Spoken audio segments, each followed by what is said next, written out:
The different snaring in Kaboya Wildlife Reserve, there's a lot of these, they call them Boda bikes, these Chinese bikes. And what the poachers use typically for the wire snare is the clutch of the bikes. It's very, very cheap, 500 shillings, which is not even $1. It's very easy to get. There's a lot of bikes around. The different snaring in Kaboya, how I like to break it down is you get the guys that put the 2-point contact with the 2 wood pieces, and then the wire snare is in the middle of that, and that's in between thick bushes where cobs or any other animals will enter. These poachers, they cut paths into the thickets. In the hot day, the animals like to go and rest, of course, and that's where they get snared. So this is quite a fresh snare. You can still see it's still silver in color, like a shiny silver. And we're in a thicket now where the animals will come to get some shade, and there's water not far from here. So the opening is here, the animals will come through. It's 2-point contact to the sticks connected with this rope connected to a big tree. An animal will come through here, through this gap, and then just go and go and go until he can't. Then it just tightens, and he will just pull on this, and that's not going anywhere. So you can see here we lost the cob due to snares. So actually these thickets, you can see these gaps, one here and one on the side. So when it gets hot, the animals like to go in the thickets, and what the poachers do is they cut little paths into the thicket, and that's where they put their snares. And this is unfortunately what happened with this cob, and my guys removed a snare the other day on this side of here. 2-point contact little poles, and then they put the snare, and that's where they enter the gap.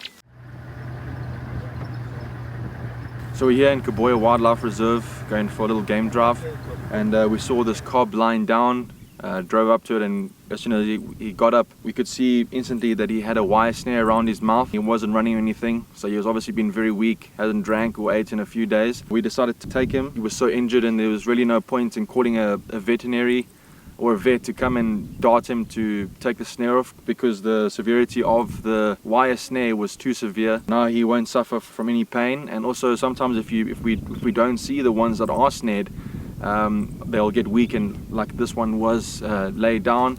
And when the poachers do come back with dogs, spears, bone arrows, even pangas, he'll die a very gruesome death. So we did him a favor.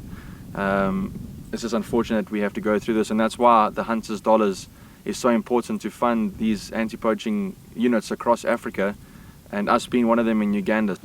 So you can see here that the wire snares just by his throat and his mouth, so it would have been really hard to eat or drink, and not all of them snap the wire. A lot of them are too weak, especially the females or the younger ones that can't get out of it, and that's where the poachers will come in and finish them off if they don't die already. This one here, most likely what have happened was, because it's like the dry season now, they put the snares in these thickets where there's shade, and he would have gone in, got caught, and tried to get out of it. But yeah, it's just not an easy thing to see, and not an easy thing to put down.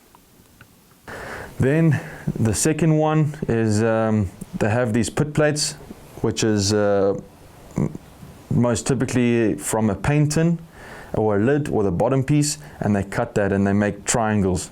They take the wire from the clutch wire, and then they take the pit plate and they dig a hole underneath the pit plate like that, and then in the open, it's not connected to any bushes or anything like that. It's in the open, and that wire is connected to a piece of log, 15 kgs, 10 kgs, very heavy. If the animal gets stuck and it gets away, that movement will just slow it down, and the people can track it quicker.